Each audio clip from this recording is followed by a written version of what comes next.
Dans cette vidéo, nous allons montrer comment naviguer avec NavHost. Nous avions déjà évoqué la navigation à travers la possibilité avec Compose de modifier un état et de lier des composables que seront vos écrans à ces différents états. Nous avons une autre façon de travailler qui est d'utiliser donc une bibliothèque spécifique. Vous allez devoir donc utiliser des dépendances nouvelles pour pouvoir utiliser NavHost Controller. Vous allez devoir enregistrer les routes et ensuite vous invoquez les routes.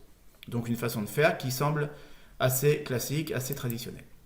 Le NavHost Controller, il va falloir le créer en utilisant une méthode qui s'appelle Remember Nav Controller, que vous allez pouvoir déclencher car vous avez chargé une bibliothèque spécifique dont nous allons donner le nom complet dans le code qui va suivre.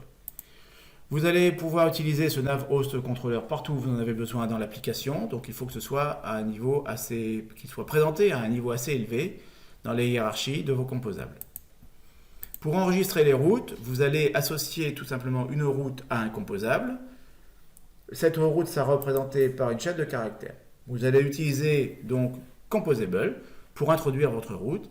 Vous pouvez, y compris, lui spécifier des paramètres. Vous utiliserez pour ça une syntaxe à base de accolade. Pour invoquer une route, vous allez donc fournir le nom de la route en question, home, login, et éventuellement utiliser des méthodes comme pop backstack qui vous permettent donc d'avoir une route spécifique. Vous pouvez bien entendu fournir des arguments dans la mesure où c'était prévu, par les routes enregistrées.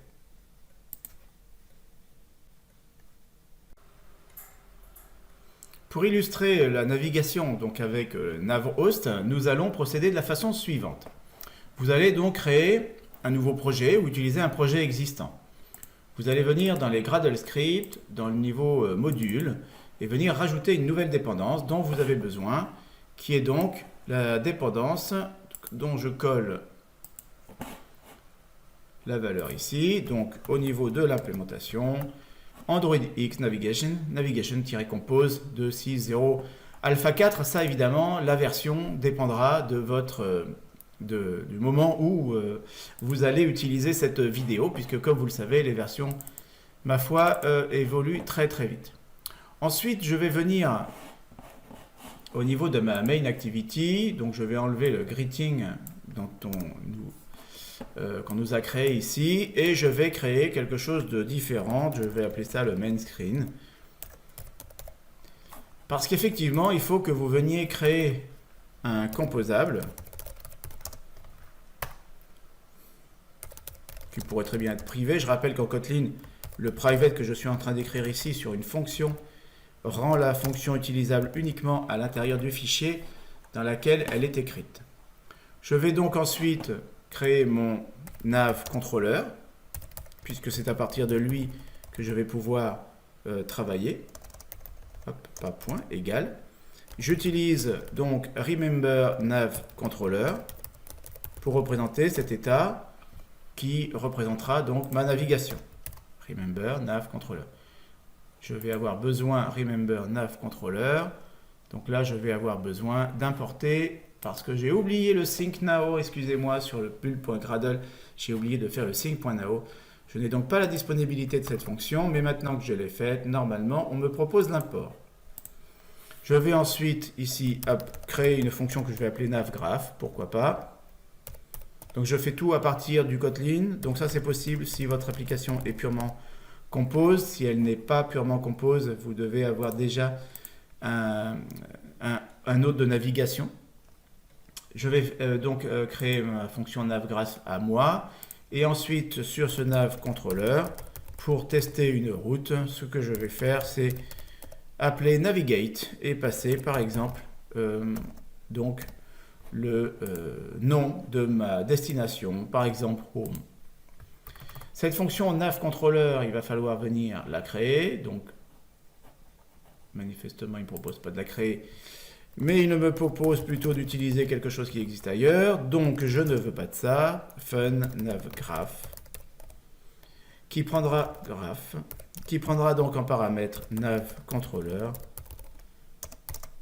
qui est donc un nav host controller. Vous savez que dans le monde du XML, ce contrôleur, cet hôte de contrôle de navigation, eh bien, il est introduit dans les fichiers XML sous forme d'un fragment. Donc, nous avons navhost ici à utiliser pour passer d'abord quel est le nav contrôleur qui est concerné. Donc, évidemment, ça, c'est ce qu'on vous a passé en paramètre. Ensuite, vous devez lui dire quelle est la destination de départ. Donc ça, c'est exactement ce que vous faites dans vos fichiers XML d'habitude. Et ensuite, typiquement, je vais faire l'import. Voilà. Start destination. Qu'est-ce qu'il me dit sur le start destination? Il me dit que je n'ai pas importé le bon. Si, tout à fait. Le nav host navigation compose. Oui, pardon, c'est simplement qu'il me demande le dernier paramètre. Et ce dernier paramètre, ce sera donc des appels à composable que je vais pouvoir placer là. Composable, et je donne la route. Et comme vous le savez, la route est éventuellement accompagnée d'un paramètre. Donc en l'occurrence, ici, je définis une route qui sera le login. C'est tout simplement que j'ai des parenthèses entre. Le route qui définit le login. Donc, lorsque on va invoquer la route login, c'est ce code-là qui sera déclenché. Je peux rajouter un autre composable qui va être donc la spécification de la route home, justement, que j'ai utilisé tout à l'heure pour démarrer mon application. Et je vais donc préparer l'ensemble des routes à partir d'une chaîne de caractères. Si j'ai des paramètres à passer, vous savez que vous devez rajouter derrière login ou home bien, des morceaux de passe avec l'utilisation de l'accolade pour introduire le paramètre qui sera fourni au moment de la navigation. Donc une façon de travailler qui, dans les concepts, ressemble beaucoup à ce que vous avez mis en œuvre avec des fichiers XML. Mais évidemment, ici, vous êtes en pure Kotlin, comme d'habitude, avec Compose.